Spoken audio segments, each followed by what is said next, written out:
إن الحمد نحمده ونستعينه ونستغفره. أعوذ بالله من الشيطان الرجيم. بسم الله الرحمن الرحيم. رب اشرح لي صدري ويسر لي أمري واحلل عقدة من লিসানি ইয়াফকাহু কাওলি। শ্রদ্ধেয় আমার গুরুজনেরা, আমার প্রাণপ্রিয় মুসলিম এবং অমুসলিম ভাই বোনেরা, আপনাদের ওপর আল্লাহ সুবহানাল্লাহ তাআলার শান্তি দয়া রহমত বর্ষিত হোক। ইসলামী নিয়মে আসসালামু আলাইকুম ওয়া রাহমাতুল্লাহি ওয়া বারাকাতুহু। বালাগাল উলা বিকামালিহি কাশাফাদ দুজা বিজামালিহি হাসুনাত জামিউ খিসালিহি সাল্লু আলাইহি ওয়া আলিহি। সত্যি বলতে ইসলাম পৃথিবীতে এসেছে সুদূর অতীত থেকে, যখন থেকে প্রথম মানুষ, প্রথম আদম সন্তান এই পৃথিবীর বুকে হেঁটে বেড়াইছে। আর অনেকেরই একটি ভুল ধারণা আছে যে নবী মুহাম্মদ সাল্লাল্লাহু আলাইহি ওয়াসাল্লাম হলেন ইসলাম ধর্মের প্রতিষ্ঠাতা। সত্যি বলতে ইসলাম ধর্মের প্রতিষ্ঠাতা আল্লাহ সুবহানাল্লাহ তাআলা, আমাদের সর্বশক্তিমান স্রষ্টা, আমাদের আল্লাহ সুবহানাল্লাহ তাআলা। তবে নবী মুহাম্মদ সাল্লাল্লাহু আলাইহি ওয়াসাল্লাম হলেন আল্লাহর সর্বশেষ এবং চূড়ান্ত নবী, কোরআনের নবী, হাদিসের নবী, ইসলাম ধর্মের নবী, আমাদের বিশ্ব নবী সাল্লাল্লাহু আলাইহি ওয়াসাল্লাম। আল্লাহ ওনাকে শান্তিতে রাখুন। আল্লাহ সুবহানাল্লাহ তাআলা একটি ধর্মই পাঠিয়েছে, আর সেটা হলো ইসলাম। ইসলাম শব্দটি এসেছে আরবি শব্দ সালাম থেকে, যার আরো একটি অর্থ হলো শান্তি। আরবি শব্দ সেলমুল থেকে ইসলাম ধর্ম অর্থ হলো শান্তি। এ শব্দটি এসেছে আরবি শব্দ সেলমুল থেকে, যার অর্থ হলো শান্তি। এক কথায়, যে ব্যক্তি নিজের ইচ্ছাকে আল্লাহ সুবহানাল্লাহ তাআলার কাছে সমর্পণের মাধ্যমে শান্তি অর্জন করে, আরবিতে ওই ব্যক্তিকে বলা হয় মুসলমান।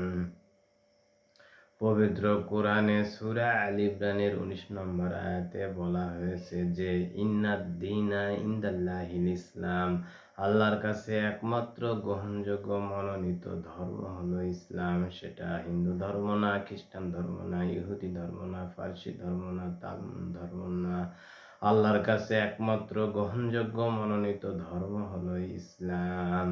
এছাড়া সূরা মাইদার 3 নম্বর আয়াতে উল্লেখ করে বলা হয়েছে যে হুররিমাত আলাইকুমুল মাইদাতু ওয়াদ-দামু লাহমুল খিনজিরি ওয়া মা উহিল্লা লিগাইরিল্লাহি বিহি। আজ এই দিনে তোমাদের দিনকে পূর্ণ করলাম, ইসলামকে তোমাদের দিন হিসাবে মনোনীত করলাম পুরো মানব জাতির জন্য, সমগ্র মানব জাতির জন্য। ইসলাম পরিপূর্ণ হবার পর কোনো কিছু বাদ দেওয়া যাবে না, কোনো কিছু ঢোকানো যাবে না।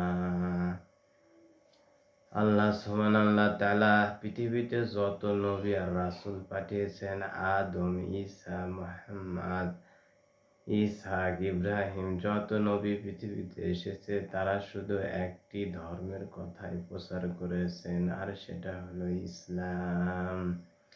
আল্লাহ সুবহানাল্লাহ তাআলা সূরা হুজুরাতের 13 নম্বর আয়াতে উল্লেখ করে বলছেন যে ইয়া আইয়ুহান নাসু ইন্না খলাকনাকুম মিন যাকারিন ওয়া উনসা ওয়া জাআলনাকুম শুউবান ওয়া কাবাইলা লিতাআরাফু। আল্লাহ সুবহানাল্লাহ তাআলা বলছেন, হে মানব জাতি, আমি তোমাকে সৃষ্টি করেছি এক নর আর নারী হতে, এবং তোমাদের বিভক্ত করেছি বিভিন্ন জাতি আর গোত্রে, যাতে তোমরা একে অন্যের সঙ্গে পরিচিত হতে পারো। অনুরূপভাবে আল্লাহ সুবহানাল্লাহ তাআলা পৃথিবীতে একটি ধর্মই পাঠিয়েছেন। হিন্দু ধর্ম আল্লাহ পাঠাননি, খ্রিস্টান ধর্ম আল্লাহ পাঠাননি, ইহুদি ধর্ম আল্লাহ পাঠাননি। আল্লাহ শুধু পাঠিয়েছেন ইসলাম ধর্ম। হিন্দু ধর্মগ্রন্থে হিন্দু কথাটি উল্লেখ নাই, খ্রিস্টান ধর্মগ্রন্থে খ্রিস্টান কথাটি উল্লেখ নাই, ইহুদি ধর্মগ্রন্থে ইহুদি কথাটি উল্লেখ নাই। এই জন্য আল্লাহ সুবহানাহু তাআলা পৃথিবীতে একটি ধর্মই পাঠিয়েছেন, আর সেটা হলো ইসলাম। পবিত্র কোরআনে সূরা হামিম সেজদার 33 নম্বর আয়াতে উল্লেখ করে বলা হয়েছে, ওয়ামা আহসানু কাওলাম মিম্মান দাআ ইলাল্লাহি ওয়া আমিলা সালিহান ওয়া ক্বালা ইন্নানি মিনাল মুসলিমিন। কথায় কে সবচেয়ে উত্তম, যে আল্লাহ সুবহানাহু তাআলার কথা বলে আর মানুষকে ইসলামের পথে ডাকে। রাব্বানা আতিনা ফিদ দুনিয়া হাসানাতাও ওয়া ফিল আখিরাতি হাসানাতাও ওয়া কিনা আযাবান্নার।